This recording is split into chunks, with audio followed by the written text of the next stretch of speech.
उत्तर पुराण जी का स्वाध्याय हम सभी कर रहे हैं। आचार्य गुणभद्र जी द्वारा विरचित। मंगलाचरण। मंगलम भगवान वीरो मंगलम गौतमो गणी मंगलम कुंद कुंदाद्यो जैन धर्मोस्तु मंगलम।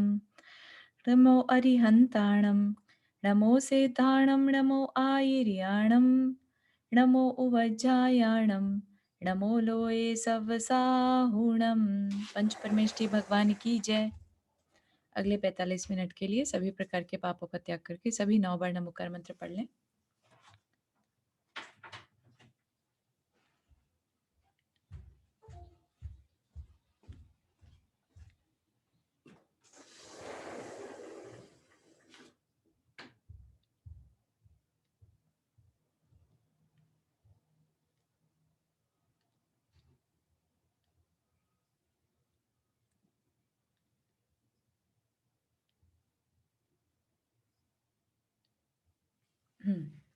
तो हम 24वें तीर्थंकर महावीर स्वामी के बारे में पढ़ रहे हैं, उनके चरित्र के बारे में।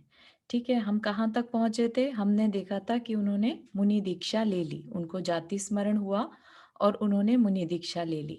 उससे पहले हमने उनके पिछले भाव जाने थे कि भील की पर्याय में वो कैसे उनके भाव थे, फिर किस तरह से उन्होंने अहिंसा व्रत का पालन करके और देवगति को प्राप्त किया था।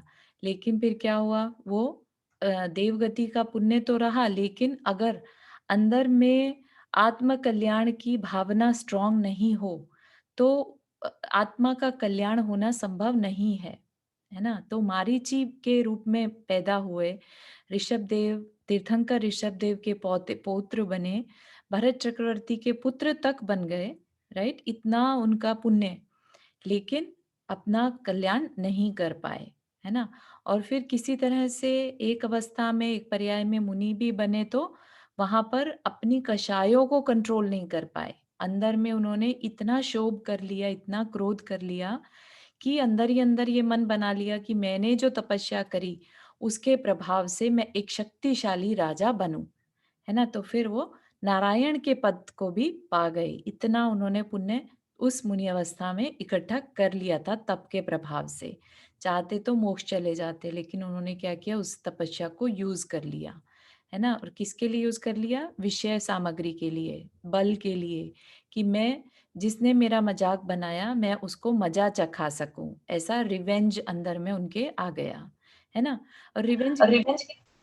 हाँ, कुछ कह रहे हैं रेखा जी? हाँ, मैं बोल रही थी कि एक्चुअली मेरी 2 क्लास मिस हुई बिकॉज़ ऑफ मेरा अपॉइंटमेंट होता है। अंडरस्टैंड। तो रिवेंज क्यों लिया था उनने, ज़रा थोड़ा-सा बता तो दें? हाँ, उनकी पूर्व पर्याय में, विश्वनंदी के पर्याय में, जब वो अपने चाचा के धोखा दिए जाने के कारण, है ना, और वो मुनि व्रत धारण कर लेते हैं, लेकिन जो चाचा का पुत्र है विशाख नंदी, वो उनको देखकर मजाक बनाता है कि भाई तुम पहले तो बहुत बलशाली हुआ करते थे, अब कहाँ गया तुम्हारा बल, है ना? वो उनको क्या देखता है, जो उनका कजन है, वो उनको एक ऐसे नाचने वाली जो है उनके साथ खड़ा था और मुनि को जाते हुए देखा, तो मुनि उस समय बहुत कमजोर अवस्था में थे, तो एक गाय के धक्का मारने से वो गिर जाते हैं, उस पर वो मजाक बनाता है उनका। ठीक है, तो उस मजाक की वजह से उनके अंदर बहुत शोभ आ जाता है, हालांकि होना नहीं चाहिए था, क्योंकि अगर उस चीज को वो इग्नोर कर देते, है ना, उस अपने कजन को क्षमा कर देते उस समय, तो अपना कल्याण कर लेते। लेकिन उन्होंने किसको इंपॉर्टेंस दिया? अपने भावों को, इमोशन ओवर पावर कर गए, है ना? और उन्होंने क्या निदान कर लिया कि मैं आगे चलकर इतना बलशाली राजा बनूं और इसे मजा चखाऊं। तो फिर से वो ठीक ही है। जीव उनके लाइफ हाँ, में वापिस आता है, प्रति नारायण बनकर। ठीक है, ओके। अश्वग्रीव नाम का पहला जो नारायण था वो उनका कजन बनता है, और वो प्रतिपृष्ठ राजा नारायण के रूप में फिर से जन्म लेते हैं, और उसके बाद नरक का बंद कर लेते हैं, नरक आयु चले जाते हैं, क्योंकि नारायण का पद जो था वो निदान से मिला था। तो इतना बहुआरंभ बहुपरिग्रह की वजह से वो नरक नरक आयु का बंद कर लेते हैं और नरक के चक्कर लगाते हैं, फिर वहां से निकलते हैं तो तिर्यंच, क्रूर तिर्यंच, फिर वापस से नरक, फिर क्रूर तिर्यंच, है ना? तब हमने देखा था कि सिंह की पर्याय में तब जाके उनको जब रिद्धिधारी मुनिराज का संबोधन मिला, तब जाके सिंह को सम्यक दर्शन हुआ और उसने हर तरह के पाप को छोड़ देने का निश्चय कर लिया। अब उसको इतना अंदर में स्ट्रांग हो गया कि नहीं, अब मेरी आत्मा और नहीं भटकेगी, है ना? जितना मैंने अपने अज्ञानपने में भटकना था भटक लिया, अब और नहीं भटकना, है ना? इतना उसने तिर्यंच अवस्था में प्रण कर लिया और इवन क्रूर प्राणी होते हुए भी उसने सब तरह का मांस छोड़ दिया। हर तरह का मांस छोड़ के बैठ गया एक जगह पर। उसकी आयु सिर्फ 1 महीने की बची थी। तो समाधि पूर्वक उसने मरण किया और देवायु में गया। फिर वहां से आकर राजा का पुत्र बना, फिर देवायु में गया, फिर वापिस आया। तो ऐसा करते-करते राजा नंद की पर्याय में जाकर उन्हें अम, तीर्थंकर प्रकृति का बंध होता है, ठीक है? तो तीर्थंकर प्रकृति का बंध होने के बाद फिर वो देवगति में जाते हैं और वहां से आकर महावीर स्वामी का जीव बनते हैं। चारू, एक क्वेश्चन था, स्त्रियों को तीर्थंकर प्रकृति का बंध हो सकता है? स्त्रियों को तीर्थंकर प्रकृति का बंध हो सकता है, ऐसा हाँ, जानने में नहीं आया, क्योंकि जो भी सुना है वो सम्यक दृष्टि होना जरूरी है और पादमूल में बैठना जरूरी है। हाँ नहीं, और मुझे याद आ गया, छायक सम्यक दृष्टि के लिए चरम शरीर मतलब वज्र वृषभ नाराज सन चाहिए, और वज्र हाँ, वृषभ नाराज सन स्त्रियों में नहीं हो सकता। ठीक है, अभी समझ में आ गया। बढ़िया, बहुत अच्छा है। इस तरह से अगर हमें अपना पूरा जानकारी हो जाए, है ना, तो इस तरह हम हाँ अपने आंसर हमें खुद ही मिल जाते हैं। हाँ हाँ हाँ हाँ, नहीं वो आपसे पूछा ना तो फिर अपने आप दिमाग में खुला वो बहुत बात। अच्छा, हाँ। Thank you. शिल्पा जी पूछ रही हैं, Raja Nand is Krishna's father? No, that Raja Nand is different. ठीक है, ये राजा नंद की पर्याय में इनको तीर्थंकर प्रकृति का बंध हुआ था। ये वो चारू जी, पादमूल क्या होता है? पादमूल होता है तीर्थंकर का पास में होना, समीपता होना। जैसे होता है ना एक टीचर, जैसे टीचर का होना एक स्टूडेंट के लिए रिक्वायर्ड है ना? स्कूल जाते हैं तो वहाँ टीचर नहीं है, अगर तो कोई कैसे पास हो सकता है बच्चा, राइट? तो इसी तरह से एक तीर्थंकर प्रकृति बांधने के लिए तीर्थ केवली का होना, पादमूल का होना, मतलब उनका सानिध्य होना जरूरी है। Okay okay. ठीक है, हाँ। रुक्मणी आंटी, आपने हाथ रेज किया। जय जिनेन्द्र, चारू एंड सबको। चारू, इससे थोड़ा सा हटके है मुझे राजा श्रेणी का पता करना था कि जैसे वो पहले नरक में और वो हमारे पहले भगवान बनेंगे, जी, तो वो जब तक कि नरक में रहेंगे, तब से जब से गए हुए नरक में, तो अब हाँ जब जी, तक भगवान बनेंगे नरक में ही हाँ रहेंगे। जी, हाँ जी, 84,000 वर्ष की आयु बांधी ना उन्होंने, तो अब जब अच्छा नेक्स्ट भव होगा तो वो कर्म भूमि में जन्म लेंगे, भरत क्षेत्र के। अच्छा अच्छा, जैसे वो पहले ये सुना था कि तीसरे भव से उन्होंने पहले भव का तो नरक का बंद बांध लिया, लेकिन वो पहले नरक से अब वो जब तक मतलब 84,000 कितना हजार, बताया, हाँ, तब तक वो वहीं रहेंगे जी, नरक में। जी, बिल्कुल। Okay, thank you. ठीक है, तो अब महावीर भगवान की पर्याय में हम देख रहे थे कि किस तरह उन्होंने दीक्षा ले ली और दीक्षा के बाद, चारू जी, हाँ मतलब जी, इस हिसाब से अगर वो उस समय उनको छोड़ मतलब उनसे गुस्सा नहीं करते जी, अपने भाई चाचा के मतलब भाई से, हाँ जी, तो उनको उसी समय उनको केवल ज्ञान मिल सकता था, हो मतलब सकता था, हाँ जी, है ना, बिल्कुल, हो सकता है बिल्कुल, ना, बिल्कुल, बिल्कुल हो सकता था। तो क्योंकि तो अपने, तपस्या कर रहे थे। हाँ, अपने परिणाम संभालने का यही पुरुषार्थ है ना, कि हमें चूज करना है, हमें कैसे परिणामों को मुख्यता देनी है ना? हमें क्षमा करना है या हमें क्रोध को बैठा के रखना है अंदर में, है ना? मेरे को ऐसा लगा कि ऐसा होना चाहिए था, मतलब अगर कर लेते तो। हाँ, बिल्कुल, बिल्कुल, बिल्कुल सही बात है। लेकिन हमें सीखने के लिए अभी जो हम पढ़ रहे हैं, अपनी उनकी कथा से अपने अंदर झाँक कर देखना है, ठीक है ना? हम कहाँ-कहाँ पर अटके हुए हैं, है ना? हम ऐसा तो नहीं कि हम उनको तो कह रहे हैं कि उन्हें करना चाहिए, हाँ, पर अपने से, हाँ, ऐसे हम ठीक खुद बात भी है। कहीं न कहीं अटके हों और कोई दूसरा कल को कहे कि उन्हें ऐसा कर लेना चाहिए था, है ना? नहीं नहीं, ऐसा लगा था कितना अच्छा होता अगर मिल हाँ, जाता उसी समय को। बिल्कुल, बिल्कुल। ये मान कषाय बहुत खराब चीज़ है ना? तो इसको बहुत ध्यान से देखना चाहिए। हुँ, ठीक है। तो फिर अब जब वो मुनि बने, हाँ, हीरा काला जी, आपने हाथ रेज़ किया? आप म्यूट पर हैं। हाँ, जय जिनेन्द्र। जय जैन। वो जैसे ये 84,000 आयु नरक में रहेंगे, जी। तो किस किस रूप में रहते हैं, मतलब बता सकते? रूप नहीं, ऐसा नहीं, नारकी ही रहेंगे। वो एक अलग हाँ, बात है कि विक्रिया से कोई भी शरीर का रूप ले सकते हैं, जानवर का रूप ले लिया, पेड़ का रूप ले लिया, कुछ भी बन सकते हैं, नरक है ना? गति में। हाँ हाँ, रहेंगे वहीं तो पर नरक में ही, मतलब कुछ भी रूप में रह सकते हैं। वहीं पर ही रहना पड़ेगा। हाँ, वहां से तो बाहर नहीं आ सकते और एक क्षण की आयु भी कम नहीं कर सकते। अच्छा, जानवर भी बन सकते हैं, हाँ जी, वनस्पति। बिल्कुल ओ, विक्रिया वाले ही बनेंगे, लेकिन हार्ड मास नहीं होगा। अच्छा, जी, उनका ठीक। शरीर वैक्रियक शरीर रहता है। अच्छा, ठीक। हम्म, लेकिन वो सम्यकदर्शी जीव है ना, हाँ जी, तो और कर्म नहीं बांधेंगे वहां पे। छायिक सम्यक दृष्टि है और कर्म नहीं बांधेंगे ऐसा तो नहीं कह सकते। कर्म तो उनके बंधेंगे क्योंकि मन वचन काय की क्रिया होती रहेगी। छायिक सम्यक दृष्टि होना अलग चीज है, लेकिन मोहनीय कर्म का उदय तो उनका चलता ही रहेगा ना, तो वो चलेगा तो उससे कर्म भी बांधेंगे। वो एक अलग बात है कि आगे आने वाली जो उनमें तीर्थंकर जब बनेंगे तब अपने कर्मों का क्षय भी करेंगे। हाँ, मीनिंग निकाचित कर्म तो नहीं बांधेंगे ना। हाँ, वो हो सकता है निदत्ति निकाचित कर्म ना बांधे, हो सकता है। हाँ, बिल्कुल सही। Thank you. चारू मोहनी कर्म क्या चलता रहेगा उनका? मोहनीय कर्म है कि दूसरे को देखकर क्रोध होना, है ना, या अंदर ही अंदर अपने परिणाम देखना, मान कषाय क्रोध कषाय, ये तो नहीं हो रही है, ये मोहनीय कर्म के कारण है। अच्छा, ठीक है, ठीक। चारित्र मोहनीय है ना। ठीक है, ठीक है, थैंक यू। अच्छा, ठीक है, तो फिर हमने देखा कि किस तरह महावीर भगवान मुनि बन गए। ठीक है, अब वो उन्होंने कितनों का कल्याण किया मुनि बनकर भी, सिर्फ उनका सानिध्य होना ही कईयों के कल्याण का कारण बना, जिसमें से कि एक रानी चंदना का हमने चंदना सती के बारे में पढ़ा। ठीक है, राजा चेटक की पुत्री थी और महावीर भगवान की ही मौसी थी।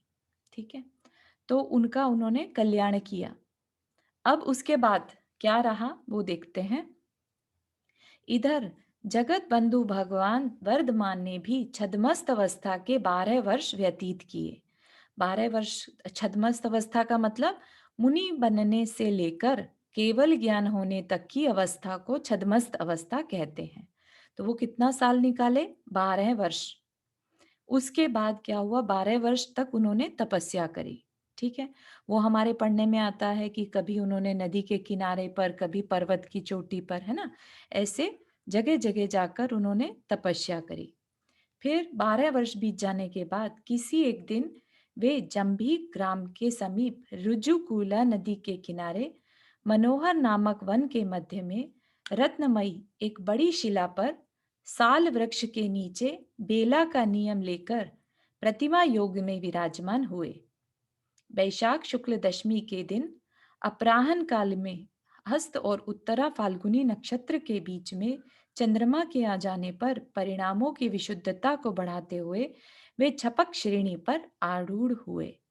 मतलब कि जैसे जब तपस्या कर रहे हैं तो इधर उधर घूम रहे हैं, है ना, जगह जगह जा जाकर तपस्या कर रहे हैं। लेकिन अब क्या हुआ? 12 वर्ष बीतने के बाद वो एक जगह पर रुक गए, प्रतिमा योग में विराजमान हो गए, बैठ गए एक जगह पर।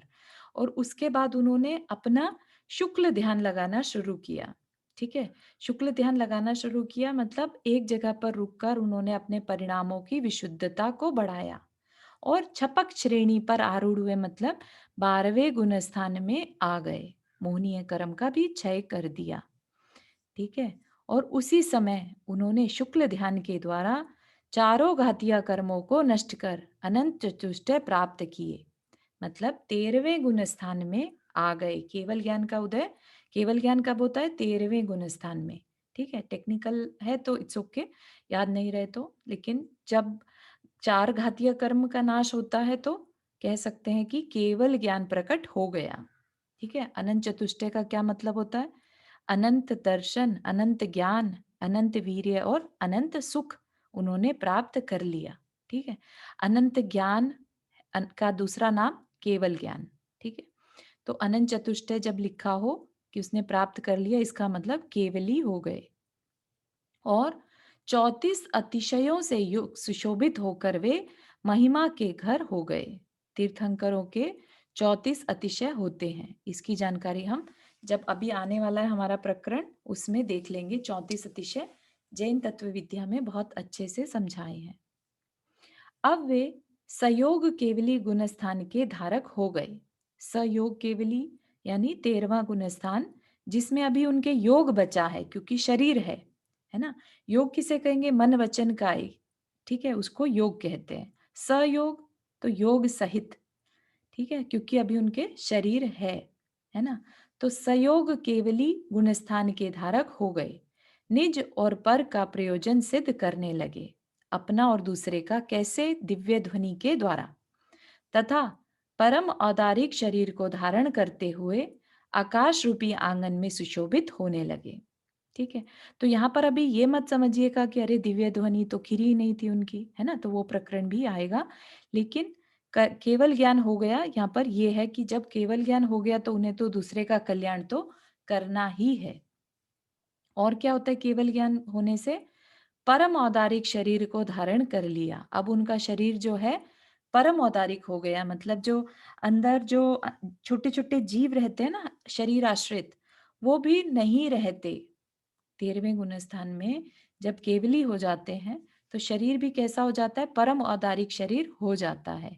अब उसको खाने की, भोजन की जरूरत नहीं रहती।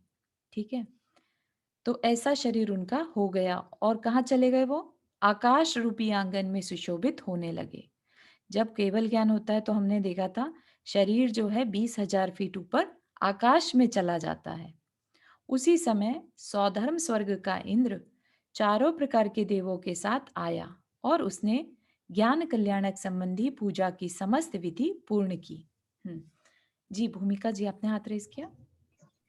चारू, मैंने पढ़ा था कि समूह शरण जब केवल ज्ञान होता है तब वो 5,000 धनुष जाता है, तो 20,000 5,000 धनुष मैंने पढ़ा है, 20,000 का नहीं पढ़ा। तो ये 500 धनुष, 5,000 धनुष, 5,000 धनुष। हाँ, तो एक बार ये कंफर्म करो। हाँ, कंफर्म कर लेंगे इसको। 500 धनुष की 5,000 धनुष? 5,000। 5,000, हाँ, 5,000। ओके। तो एक धनुष बराबर 5,000 धनुष तो भगवान जाते हैं, 20,000 धनुष जो 20,000 सीढ़ियां तो उनकी होती है ना, जो अपन लोग जाते हैं। हाँ, वो ही कह रहे हैं कि केवल ज्ञान होते ही समूह शरण से जो शरीर ऊपर होता है वो 5,000 धनुष उसका कंपायमान होता है, उसका सोदर में। वो सिर्फ हाइट पूछना चाह रही हैं कि कितनी ऊपर चले जाते हैं, तो ये देख लेते हैं।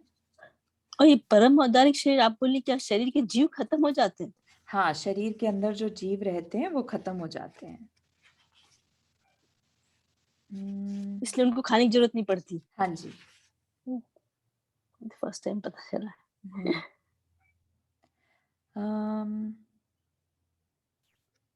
चलो इसको कंफर्म कर लेंगे एक बार।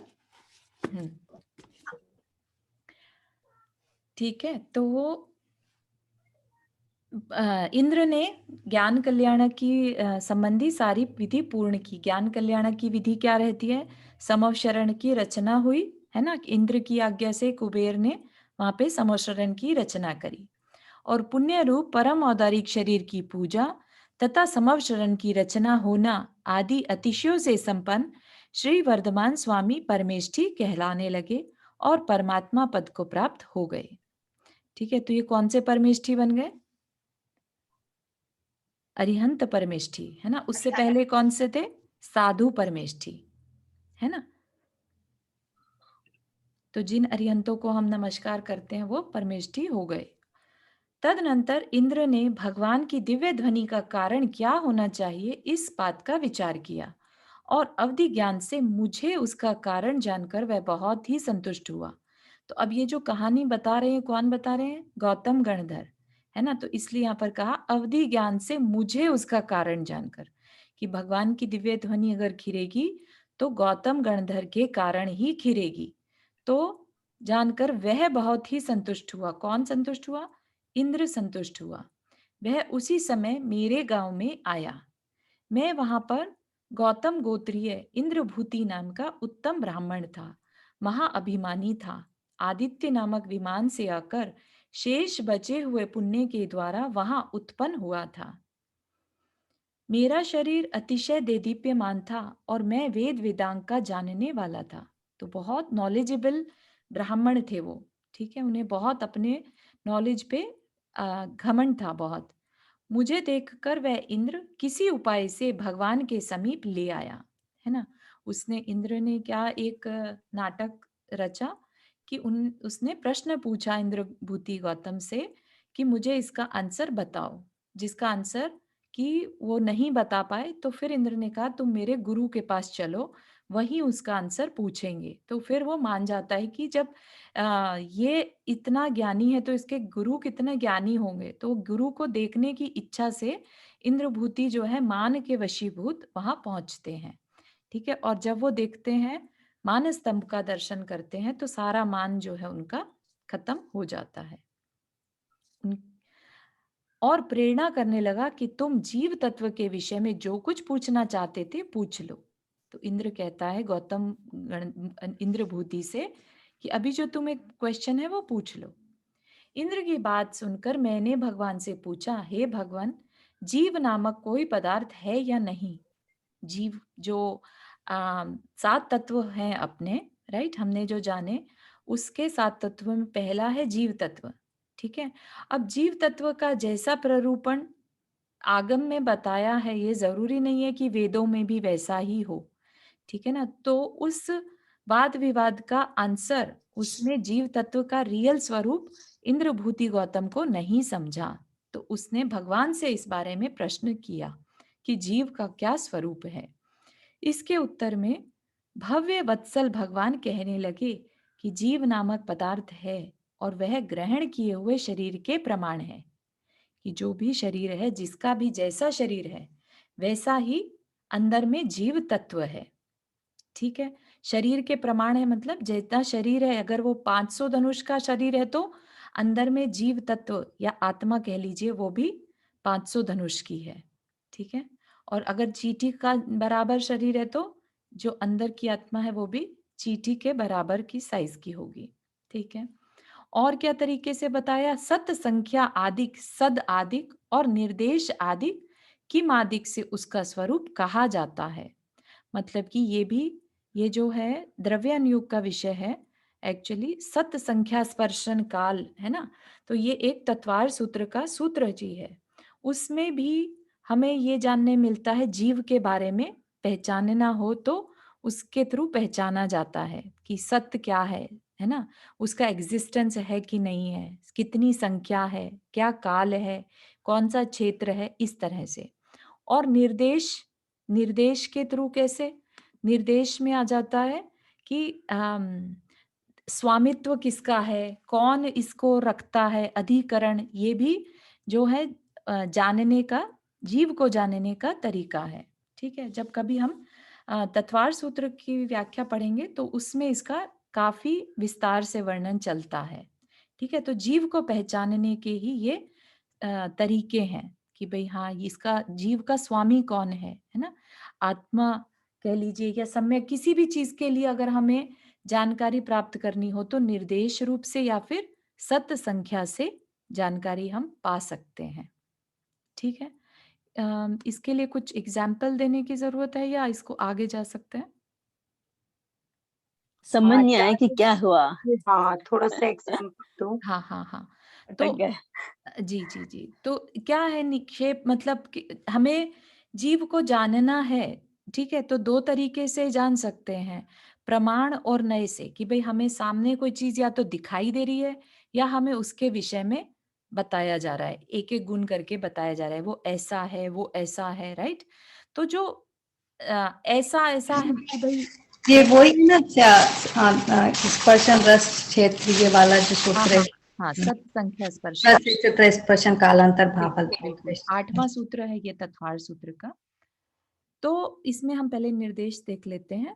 निर्देश स्वामित्व, साधना, अधिकरण, स्थिति और विधान, ये भी तरीका है तत्व को जानने का, ठीक है। कैसे, तो निर्देश में वस्तु का जैसे नाम कह लीजिए कि ये बताते हैं ना कि भाई निर्देश देना या बताना उसके बारे में, एक्सप्लेन करना। फिर एक्सप्लेनेशन में स्वामित्व भी आ जाता है कि भाई इसका स्वामी कौन है, ठीक है। फिर इसका कारण क्या है, ये ऐसी क्यों है, राइट। तो एक तरह से different different more questions create हो जाते हैं, राइट, कि इसका आधार क्या है, जीव कहाँ रहता है, राइट, जीव कैसा दिखता है, इस तरह से जानना। फिर ये कितनी देर तक रहता है, समझ रहे हैं आप, कि जीव को अगर हमें जानना हो तो बहुत तरीके से जीव की व्याख्या की जा सकती है, ठीक है। स्वामित्व में जैसे कि इसका स्वामी कौन है, जीव का स्वामी कौन होगा, जीव ही होगा, है ना। इसी तरह से सत संख्या स्पर्शन काल, ये भी एक सूत्र जी है तत्व को जानने के लिए। सत मतलब अस्तित्व होना, किसी चीज का एग्जिस्टेंस होना। फिर संख्या, वो कितने हैं, जीव कितने हैं, ये बात बताना। फिर क्षेत्र कि कहाँ कहाँ है जीव, राइट। फिर स्पर्शन मतलब कि 3 कालों में, काल संबंधी, स्पर्शन संबंधी कहाँ कहाँ वो जीव पाया जाता है, ठीक है। वर्तमान एग्जिस्टेंस, जैसे उसका स्थान कहेंगे तो क्षेत्र, और स्पर्शन कहेंगे तो तीनों कालों में। और कितनी देर तक ये एक पर्टिकुलर पर्याय में रह सकता है तो वो काल से बताएंगे। फिर अंतर, एक शरीर को छोड़कर दूसरे शरीर में जाना, है ना, ऐसा अंतर कह सकते हैं उसको। भाव हो गया कि जीव के भाव कैसे हैं, कैसे कैसे भाव वो कर सकता है। और अल्प बहुत्व, किस तरह के जीव कितने हैं। तो ये एक थोड़ा सा टेक्निकल विषय है, बहुत ज्यादा इसमें जाएंगे तो बहुत डिटूर हो जाएगा, और हो सकता है इसके लिए पूरी एक अलग से अपने को समझना पड़े, ठीक है। तो ये यहाँ पर ये समझिए बस कि जो गौतम गणधर हैं उनको महावीर स्वामी की दिव्य ध्वनि में जीव के बारे में, जो जैसा तत्वार सूत्र में जीव की बारे में बताया है वैसा उसे पता चला, जो कि उसे पहले नहीं पता था, ठीक है। अब उस स्वरूप को जानने के बाद उसका जो अंदर का सम्यक दर्शन है वो एकदम निर्मल हो गया, ठीक है। और चारू, एक चीज पूछूं? जी, ये तो तुमने बहुत अच्छी तरह से बताया। तुम जैसे महावीर भगवान का तुमने अभी बताया था एक चीज कि ये जीव उसमें अब नहीं रहे जब वो 13वें गुण स्थान में आ गए। जीव मतलब कि उन पे आश्रित, शरीर आश्रित जो माइक्रो ऑर्गेनिज्म रहते हैं ना, जिसे निगोदिया जीव भी कह सकते हैं, ठीक है, अच्छा वो नहीं रहते, अच्छा। ठीक है ना। ऐसा नहीं समझिए कि जीव शरीर में ही नहीं है अब। महावीर स्वामी का जो जीव है वो तो है ही, हम्म। बाकी जीव अब वहां पर नहीं है ना। ओ, अपने कैसे हैं, कितने सारे बैक्टीरियाज रहते हैं ना अंदर अपने, हाँ हाँ। उनके शरीर में बैक्टीरिया नहीं रहते। अच्छा, ठीक है ठीक है। हाँ, इसलिए परम औदारिक शरीर हो जाता है। Thank you. हम्म, मतलब अपन इतना ही बोल सकते हैं, शरीर के हाँ प्रमाण बराबर सब वो है आत्मा। हाँ हाँ बिल्कुल। हाँ, गणधर नियम से मोक्ष जाते हैं। हाँ, शिल्पा जी का क्वेश्चन था ये। हाँ, भूमिका जी आपने हाथ रेज किया। हाँ चारू, एक क्वेश्चन है। जब एक जीव एक पर्याय से दूसरे पर्याय में जाता है, मतलब एक शरीर छोड़ के कहीं कहीं भी जाता है, तो वो कितने काल में जाता है, कितना टाइम लगता है? 3 हम समय यहाँ का से बताया है, 3 समय विच इज 1 सेकंड का असंख्यातवां भाग। अच्छा मतलब बहुत छोटी इकाई, बहुत ही छोटी, मतलब अपन के सोचने में भी, पलक भी झपकते हैं तो उसका भी असंख्यातवां भाव। ओके, 3 समय कहते हैं 3 उसको। समय में, हाँ जी। कहते हैं एक समय में भी जाता है ना एक। हाँ, वो डिफरेंट अपेक्षा से हो जाएगा। अपन जो नॉर्मल है वो 3 समय में जाते हैं। 3 मोड़े हाँ एंड मैक्सिमम देर से 4 समय में पहुंच ही जाता है। हाँ, 3 समय नॉर्मली, है ना। हम्म। तो अगर अपनी सिंपल जानकारी में 3 समय बोला जाएगा। ठीक है। तो और क्या पता चला उन्हें गौतम गणधर को? वह द्रव्य रूप से न कभी उत्पन्न हुआ है और न कभी नष्ट होगा, किंतु पर्याय रूप से प्रतिक्षण परिणमन करता है। क्या कह रहे हैं? द्रव्य रूप से जो जीव ओरिजिनल आत्मा फॉर्म है, राइट, उसे ना कोई बना सकता है ना कोई नष्ट कर सकता है, वो हमेशा है, शाश्वत है, ठीक है। लेकिन पर्याय जिस शरीर को वो धारण करता है वो बदलती रहती है। ठीक है, तो पर्याय रूप से प्रति क्षण परिणमन करता है। परिणमन मतलब बदलता रहता है। चेतना उसका लक्षण है। चेतना तो उसके अंदर होता है, राइट। उसी की वजह से हिलन डुलन सब हो रहा है, राइट। नहीं तो अगर चेतना नहीं हो तो मरण के बाद शरीर हिलता डुलता क्यों नहीं है? क्योंकि जीव के कारण ही उसके अंदर चेतना रहती है। तो चेतना क्या है? जीव का लक्षण है। वह करता है, भोगता है और पदार्थों के एक देश तथा सर्व देश का जानकार है। तो ये जो करता है, भोगता है, ये किसी किसी अपेक्षा से लगाना, ठीक है। अपनी पर्यायों का करता है ना, अपने कर्मों का भोगता है, ऐसा, ठीक है। संसारी और मुक्त के भेद से वह दो प्रकार का निरूपण किया जाता है। दो तरह से और जान सकते हैं जीव को, संसारी और मुक्त। संसारी जीव कौन से? जिनके पास शरीर है। और मुक्त जीव जिनके पास शरीर नहीं है। शरीर नहीं है तो इसका मतलब ये नहीं कि जीव खत्म हो गया, है ना। शरीर नहीं होते हुए भी जीव का एग्जिस्टेंस हमेशा के लिए बना रहता है। उन जीवों को क्या कहते हैं हम? सिद्ध भगवान, हाँ, सिद्ध भगवान। सिद्ध, है ना। सिद्ध, ऐसा नहीं मानिएगा कि सिद्ध जो है वो जीव नहीं रहे। वो जीव हैं हमेशा के लिए, बस अब उस फॉर्म में रह आएंगे, अब उनका फॉर्म नहीं चेंज होगा, ठीक है ना। तो ये तरीके से भी जीव को जानना। इसका संसार अनादिकाल से चला आ रहा है और मोक्ष सादी माना जाता है। तो किसका संसार संसार वालों का अनादिकाल से संसार चलता आ रहा है। और कहां पर जाकर खत्म होता है संसार? जब मोक्ष हो जाता है। तो मोक्ष को स आदि मतलब कि मोक्ष सादी माना जाता है, ठीक है। मोक्ष से खत्म होगा वो। जो जीव मोक्ष चला जाता है उसका फिर संसार नहीं होता, अर्थात वह लौटकर संसार में नहीं आता। किसी किसी जीव का संसार नित्य होता है, अर्थात वह अभव्य या दूरा दूर भव्य होने के कारण सदा संसार में रहता है। तो जीव और तरीके से भी बता दिया कि कैसा हो सकता है, भव्य और अभव्य। भव्य कौन सा होगा? जो मोक्ष पा सकता है। लेकिन अभव्य या दूरा दूर भव्य, जिसका कि मोक्ष जाना बहुत बहुत दूर है, ऐसा भी भव्य होता है, ठीक है। जो निकट भव्य होते हैं, है ना, एक तो जिनका कि मोक्ष बहुत पास हो, और एक है कि इतने दूर है अभी मोक्ष से कि उनको अभव्य समान ही कह सकते हैं, ठीक है। और उनका संसार नित्य होता है। नित्य क्यों? नित्य मतलब हमेशा बना रहने वाला। तो उनका संसार हमेशा बना ही रहेगा, इसका मतलब वो हमेशा संसार में ही रहेंगे। तो इस संसार से अभव्य कभी नहीं जा सकते। ये भी एक सिद्धांत की भाषा है। इस संसार में अनंत जीव मोक्ष प्राप्त कर चुके हैं और अनंत जीव ही अभी बाकी हैं। अनंत की कोई परिभाषा नहीं है। अनंत मतलब इनफाइनाइट, है ना। तो इनफाइनाइट ही मोक्ष जा चुके हैं और इनफाइनाइट ही अभी बाकी हैं। ये जो संख्या है ये हम में से कोई भी गिन नहीं सकता, इतनी बड़ी संख्या है ये। कर्म बंधन में बंधे हुए जीवों में से मुक्त हो जाने पर हानि अवश्य होती है, परंतु उनका क्षय नहीं होता और उसका कारण जीवों का अनंतपना ही है। जीव क्या है? अनंत है, ठीक है। तो जीव जब मुक्त हो जाते हैं तो उनमें कमी, मुक्त जीवों मुक्त बढ़ जाएंगे और जो संसार में है वो ठीक है कम हो जाएंगे, लेकिन उनका क्षय नहीं होता।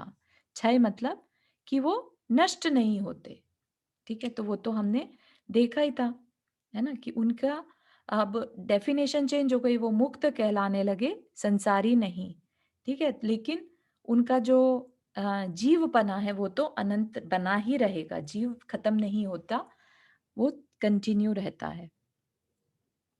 जिस प्रकार पदार्थ में अनंत शक्तियां रहती हैं, अतः उनका कभी अंत नहीं होता, इसी प्रकार संसार में अनंत जीव रहते हैं, अतः उनका कभी अंत नहीं होता। ये क्यों बताया? ये इसलिए क्योंकि कई बार लोगों के मन में आ जाती है कि जब सारे जीव मोक्ष चले जाएंगे तो संसार में कौन रहेगा, है ना? कई लोगों को इसी बात की चिंता हो जाती है कि हम इसीलिए मोक्ष नहीं पाना चाहते कि संसार में फिर कौन रहेगा, है ना? तो अपने को ये बात क्लियर होनी चाहिए कि संसार में अनंत जीव रहते हैं, अनंत मतलब काउंटलेस, है ना? और कभी जिनका अंत ना हो, अनंत। तो जब संसार में जीवों का अनंत है और अंत नहीं होगा, तो इसका मतलब संसार कभी खत्म होने वाली चीज नहीं है। ठीक है? इस प्रकार भगवान ने युक्ति पूर्वक जीव तत्व का स्पष्ट स्वरूप कहा। भगवान के वचन को द्रव्य हेतु मानकर तथा काल लब्धि आदि की कारण सामग्री मिलने पर मुझे जीव तत्व का निश्चय हो गया और मैं उनकी श्रद्धा कर भगवान का शिष्य बन गया। ठीक है, तो उससे पहले वो क्या थे? इंद्रभूति, मिथ्या दृष्टि थे। ठीक है, जितना भी उनका ज्ञान था वो क्या कहलाएगा? मिथ्यात कहलाएगा। ठीक है, लेकिन जैसे ही उनको सम्यक दर्शन हुआ, उनका सारा का सारा ज्ञान क्या कहलाने लगा? सम्यक ज्ञान। ठीक है, तो ज्ञान अपने आप में मिथ्यात्व या सम्यक्त्व नहीं रहता, श्रद्धान सम्यक्त्व या मिथ्यात्व होता है। ठीक है, तो जैसे ही श्रद्धांत क्लियर हुआ, सम्यक्त हुआ, तो ज्ञान भी सम्यक्त्व हो जाता है। तो उनमें ज्ञान तो बहुत था, लेकिन जीव तत्व पर सही श्रद्धान नहीं था, और भगवान से समझने के बाद उन्हें जीव तत्व का निश्चय हो गया कि हाँ, जीव ऐसा ही है, और उसके श्रद्धान करके वो भगवान के शिष्य बन गए। तदनंतर सौधर्म इंद्र ने मेरी पूजा की और मैंने 500 ब्राह्मण पुत्रों के साथ श्री वर्धमान स्वामी को नमस्कार कर संयम धारण कर लिया। परिणामों की विशेष शुद्धि होने से मुझे उसी समय 7 रिद्धियां प्राप्त हो गईं। अब ये कौन सी 7 रिद्धियां प्राप्त हुई, ये थोड़ा मुझे जानकारी में नहीं है, लेकिन जो 64 रिद्धियां होती हैं, उनमें से 7 रिद्धियां जो हैं गौतम गणधर को प्राप्त हो गईं। तदनंतर भट्टारक वर्धमान स्वामी के उपदेश से मुझे श्रावणवदी प्रतिपदा के दिन पूर्वान काल में समस्त अंगों के अर्थ और पद स्पष्ट जान पड़े। अब उनके अंदर जो थी इतनी विशुद्धि बढ़ती चली गई कि उन्होंने सारे अंगों का अर्थ, द्वादशांग का अर्थ समझ लिया। इसी तरह उसी दिन अपराह्न काल में अनुक्रम से पूर्वों के अर्थ तथा पदों का भी स्पष्ट बोध हो गया। क्या होता है? द्वादशांग बोलते हैं ना, द्वादश अंग, द्वादश मतलब 12। तो जिनवाणी या कह लीजिए या भगवान की वाणी जो है, आगम जो है, वो 12 अंगों में होता है। तो गौतम गणधर ने 12 अंग के 12 अंग समझ लिए। ठीक है, उसमें जितने भी पद रहते हैं, श्लोक रहते हैं, सब जान लिए उनके मीनिंग। और उसी दिन शाम में उन्हें पूर्वों का अर्थ, पूर्वों का अर्थ मतलब जो 12वां अंग होता है उसमें 14 पूर्व होते हैं। ठीक है, तो वो उसकी भी उन्हें पूरी जानकारी हो गई तथा पदों का भी स्पष्ट बोध हो गया। इस प्रकार जिसे समस्त अंगों तथा पूर्वों का ज्ञान हुआ है और जो 4 ज्ञान से संपन्न है, ऐसे मैंने रात्रि के पूर्व भाग में अंगों की और पिछले भाग में पूर्वों की ग्रंथ रचना की। उसी समय से मैं ग्रंथ करता हुआ, है ना? तो 4 ज्ञान कौन से? गौतम गणधर के पास मति, श्रुत, अवधि और मनयपर्य। अवधि और मनःपर्य। है ना? चारू, चारों ज्ञान उनके पास। सॉरी, बोलिए। तो ये हम गौतम गणधर बता रहे हैं, राइट, कि मेरा ये हुआ, मेरा ये हुआ, हाँ, पर ये शास्त्र जी आचार्य गुणपत्र नहीं है। हाँ, बिल्कुल। तो ऐसे कैसे, मतलब गौतम गणधर हाँ, ये लैंग्वेज में कैसे लिखा? मतलब मैं कंफ्यूज हो गई थी एक्चुअली बीच में कि गौतम गणधर। हाँ, हाँ, हाँ, शुरुआत से ऐसा था कि ये जो प्रकरण चल रहा है, ये राजा श्रेणिक ने गौतम गणधर से सवाल पूछे थे। ठीक है, तो जो जवाब है वो गौतम गणधर दे रहे हैं, ऐसा आचार्य ने लिखा। ठीक है ना? अच्छा, हाँ, तो तरीका है बेसिकली पुराण लिखने का, जैसे कहानी नहीं लिखते हम, उसने ऐसा कहा, है ना? हाँ हाँ, तो ऐसा, ओके। है ना? तो इस तरह से वो गौतम गणधर जी की तरफ से लिख रहे हैं। इस तरह शुद्ध ज्ञान रूपी रिद्धि से पूर्ण हुआ मैं भगवान महावीर स्वामी का प्रथम गणधर हो गया। इसके बाद वायुभूति, अग्निभूति, सुधर्म, मौर्य, मौंदर्य, पुत्र, मैत्रेय, अकंपन, अंधवेला और प्रभास, ये गणधर और हुए, है ना। टोटल कितने हो गए थे? 11 गणधर। इस प्रकार मुझे मिलाकर श्री वर्धमान स्वामी के इंद्रों द्वारा पूजनीय 11 गणधर हुए। इनके सिवाय 311 अंग और 14 पूर्वों के धारक थे। और जो और भी वहां पर मुनि महाराज, अब जो पहले हमने बाकी तीर्थंकरों के समय में भी ऐसी चर्चा पड़ी थी ना कि किसके कितने जो समर शरण में बैठने वाले मुनि महाराज थे वो कितने थे। तो यहाँ पर बता रहे हैं 311, 300 थे, 11 अंग और 14 पूर्व के धारक, 9,900 यथार्थ संयम को धारण करने वाले शिक्षक। हाँ रुक्मणी आंटी, आपने हाथ रेज किया। हाँ, चारों गंधर। अब इसमें कुछ नामों, एक वो जो बाहुबली जी में है, एक शिला है ना, तो वो जो लास्ट चंद्रगुप्त मौर्य के जो वो थे, तो वो भी गंधर हुए, लास्ट गंधर कह रहे, तो उसमें इनका कौन सा नाम हुआ? नहीं, ये कौन मौर्य? आप चंद्रगुप्त मौर्य की सोच रहे हैं? चंद्रगुप्त मौर्य जो था, हाँ हाँ उनका जो एक, मैं नाम एग्जैक्टली भूल गई, हाँ। तो उनकी वो बनी भी हुई है ना बाहुबली जी में, शिला के ऊपर एक चंद्र शिला कुछ चंद्रगिरी, ऐसा हाँ बना, तो हाँ। वहां पर उनका हुआ कि वो लास्ट गंधर हुए थे। माधव। भद्रभाव श्रुत केवली हुए थे, श्रुत श्रुत केवली। केवली, हाँ, वो अच्छा गणधर नहीं थे। अच्छा। हम्म, ठीक ठीक। ठीक है। तो केवली क्या होता है वैसे, एक बार बताओगे दोबारा? श्रुत केवली, श्रुत को जानने वाले, मतलब आगम को जानने वाले, पूरे अच्छा आगम के जानकार। अच्छा अच्छा, हम्म, ठीक, थैंक यू।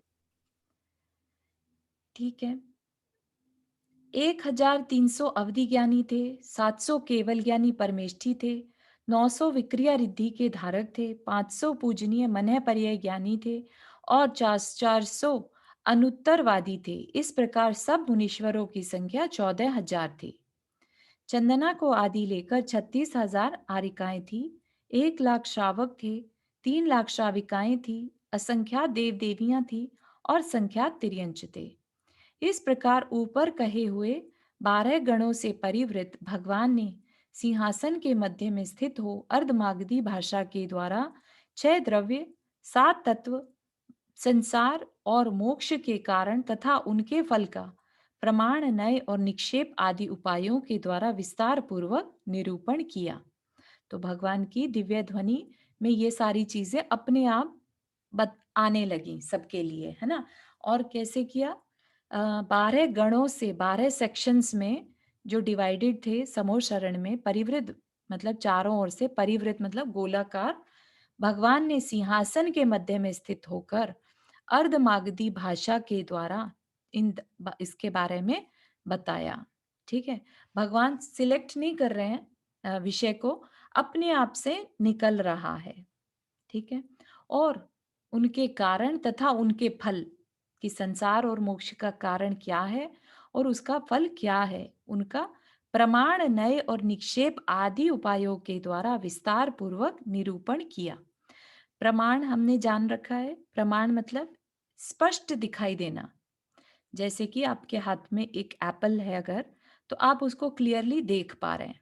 ठीक है, अब यही आपके हाथ में एप्पल है लेकिन आपको किसी को फोन पर बताना है, तो आप कैसे बताएंगे किसी को कि उसका ना टेस्ट मीठा होता है, उसका रंग ऐसा है, उसका साइज ऐसा है।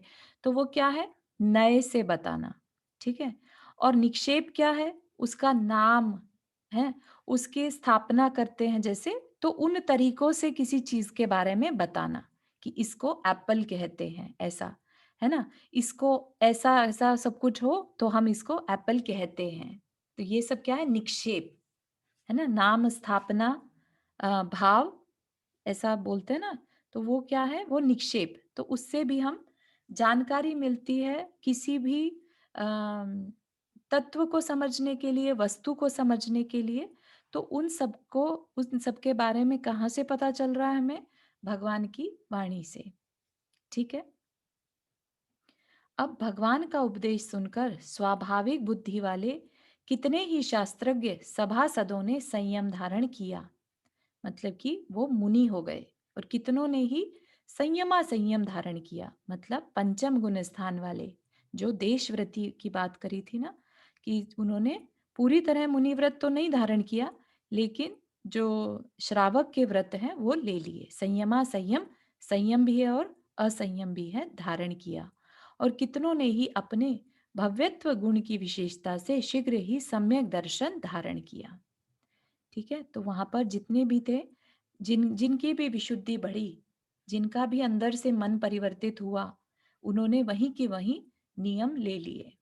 ठीक है ना, कई बार होता है ना, जैसे ही विशुद्धि बढ़ती है और अंदर से भाव हो जाते हैं कि हमें भी सब कुछ छोड़ना है, तो उन्होंने वहीं की वहीं सभा में ही संयम धारण कर लिया, संयमा संयम धारण कर लिया।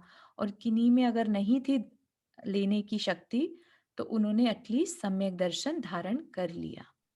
तो चारों इसमें समूह शरण में जी ऐसे लोग भी चले जाते हैं कि जिसमें संयम ना हो या संयम ना हो? हाँ, बिल्कुल जा सकते हैं, है ना। अच्छा। हाँ, भगवान के समोशरण में आपने देखा होगा कि इवन जानवरों का भी एक सेक्शन रहता हाँ, है तिर्यंच हाँ, का, हाँ। है ना।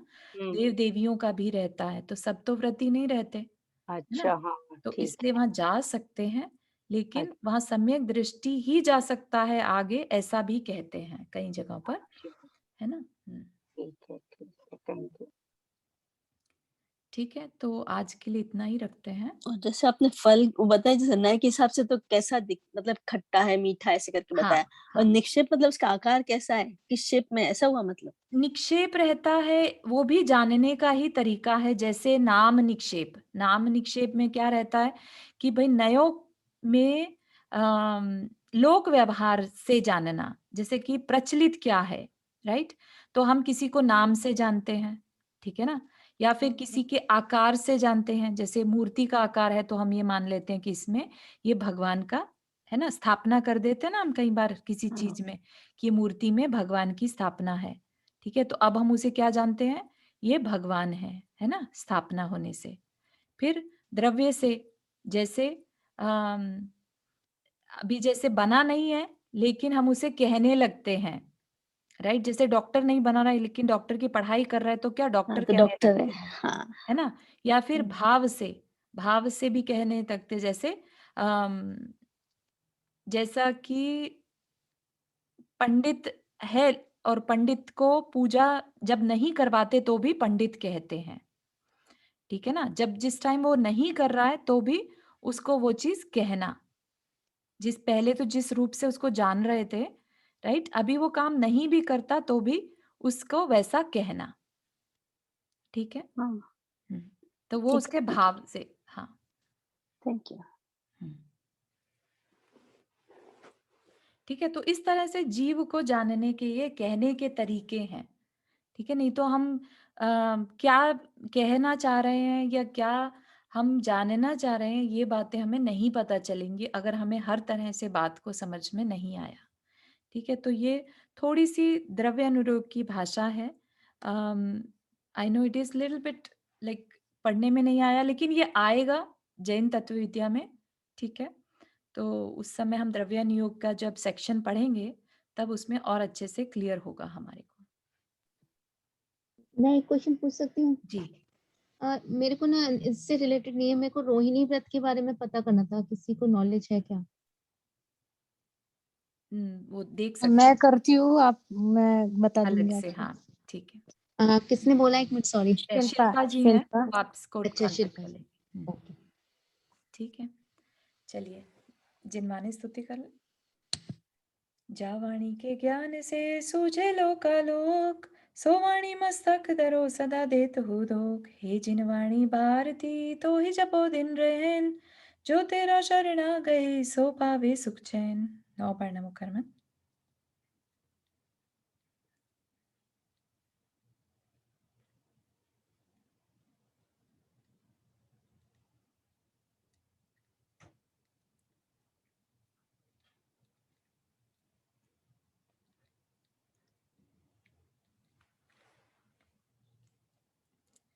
कल की क्लास में हम राजा श्रेणी के चरित्र के बारे में जानेंगे थोड़ा।